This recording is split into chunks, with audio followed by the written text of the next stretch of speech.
குழந்தைகளே, இன்னைக்கு நாம ஒரு சுவாரஸ்யமான நீதி கதையை கேட்க போறோம். இந்த கதையில் ஒரு பணக்கார வியாபாரி, ஒரு எருது, ஒரு கழுதை, கோழி, சேவல் எல்லாரும் வரும். கதை முடிவில் ஒரு நல்ல பாடமும் கிடைக்கும். கவனமாக கேளுங்கள்.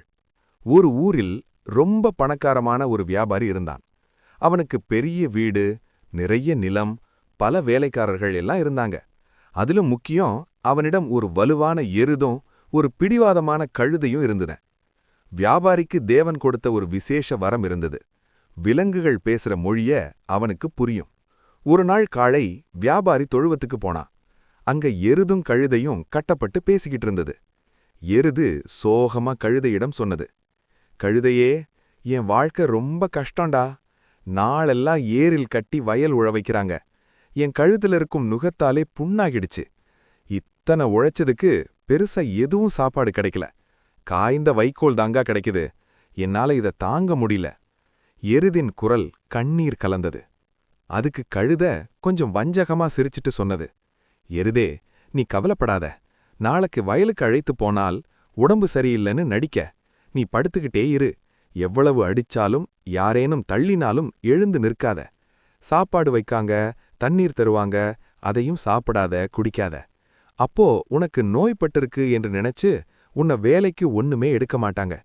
இப்படி நீ 2-3 நாள் ஓய்வெடுத்துக்கலாம்."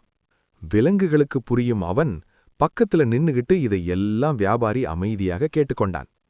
அடுத்த நாள் காலை வேலைக்காரர்கள் எருதை வயலுக்கு ஓட்டிக்கிட்டு போனாங்க.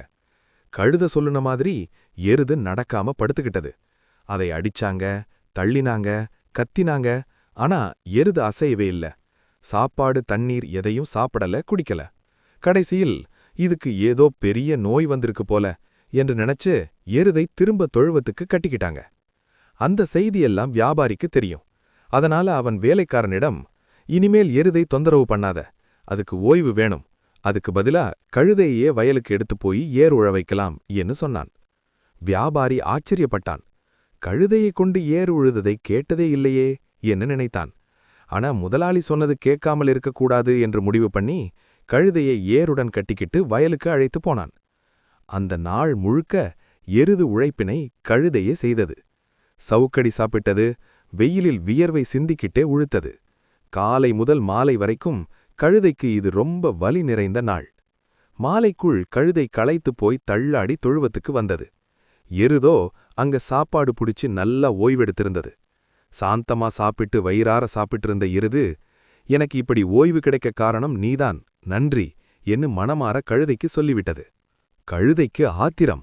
"நான் கொடுத்த அறிவுரையால என்னாலதான் இப்படி கஷ்டப்பட்டு உழைக்கணுமானது" என்று புரிந்தது. அதுக்கு உள்ளுக்குள் ரொம்ப வருத்தமாக இருந்தது. மறுநாள் வயலுக்கு போகவே முடியாத அளவுக்கு கழுதை வலியால் அலுத்துப் போயிருந்தது. இப்படி தினமும் வயலுக்கு போய் உழ முடியாது, ஏதாவது ஒரு தந்திரம் செய்யணும் என்று அது தலையை அசைத்துக் கொண்டு நினைத்தது. பின்னர் எருதிடம் மெதுவா பேசத் தொடங்கியது. "எருது சகோதரா, நான் உன் நல்ல நண்பன்தான். உனக்கு நல்லதுதான் சொல்லுவேன். இப்படி நீ வேலை செய்யாம அடம் பிடிச்சு இருந்தா உன்னை கசாப்புக்காரன்கிட்ட விட்டு விடுவாங்க. அவன் உன்னை அடிச்சே கொன்று விடுவான்.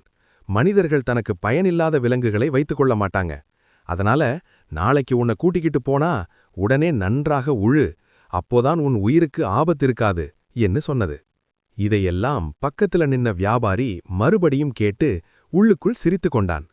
அடுத்த நாள் காலை வேலைக்காரன் வழக்கம் போல எருதை அவிழ்த்தான். இந்த முறை எருதுக்கு ரொம்ப பயம். நம்மை கசாப்புக்காரன்கிட்ட விற்று விடுவாங்க போல என்று மனசில் நினைத்தது. அது உடனே வியாபாரியிடம் போய் அவன் காலடியில் நாக்கத்தால் நக்கியது. அதற்கு அர்த்தம், "நான் நன்றாக வேலை பண்ணுவேன், தயவு செய்து என்னை காப்பாத்துங்க" என்ன. வேலைக்காரன் அதை வயலுக்கு அழைத்துச் சென்றதும் எருதும் ஒத்துழைச்சு நல்ல உழ ஆரம்பித்தது. இந்த காட்சியை பார்த்த வியாபாரி உள்ளுக்குள் நகைச்சுவையோட சிரித்தான். வியாபாரியின் மனைவி அங்க நின்னுகிட்டு, "ஏன் சிரிக்கிற? என்ன காரணம்?" என்று கேட்டாள். வியாபாரி மனசில், "இது தேவ ரகசியம். இதை சொன்னால் என்னால உயிரோட இருக்க முடியாது" என்று தெரியும். அதனால அவன் மெதுவா, "எதையும் கேட்காத.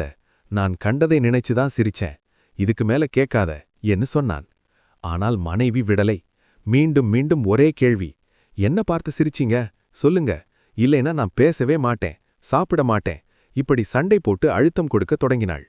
வீட்டுக்கு அருகில் இருந்த மரத்தடியில் சில கோழிகளும் ஒரு சேவலும் இருந்தன. அங்கிருந்து எல்லாம் அவைகள் பார்த்து கொண்டிருந்தன. சேவல் தனது பெட்டைக்கோழியிடம் சொன்னது, இந்த வியாபாரி ரொம்ப மந்தமானவன் போல இருக்கான். தனக்கு மனைவி கட்டுப்பாட்டுக்குள் இல்லைனா இப்படிதான். நான் இருந்திருந்தா மரத்திலிருந்து ஒரு கொம்பை கொண்டு வந்து, தெரியாதா உனக்கு ஒழுங்குன்னு சொல்லுவேன். அப்படி போட்டு அடிச்சா உடனே மாறிடுவாள் என்று சொன்னது. சேவல் சொல்லுனது வியாபாரிக்கு காதில் பட்டது. அதுதான் சரி, உண்மையை சொன்னால் உடனே நான் சாக வேண்டியதுதானே. அதுவும் வேண்டாம், மனைவியோட பிடிவாதமும் வேண்டாம். அவளை கொஞ்சம் கடுமையாக கட்டுப்படுத்தணும் என்று அவன் முடிவு பண்ணினான். வியாபாரி மரத்துக்கு போய் ஒரு கொம்பை குடித்து கொண்டான். வீட்டிற்கு வந்து, இன்னும் ஒரு முறை என்னை கேட்கப் போகிறாயா, ஏன் சிரிச்சேன்னு கேட்கப் போகிறாயா என்று கடுமையாக பேசினான். மனைவி ஆரம்பத்தில் சொல்லணும் சொல்லணும் என்று பிடிவாதம் பிடித்தாள்.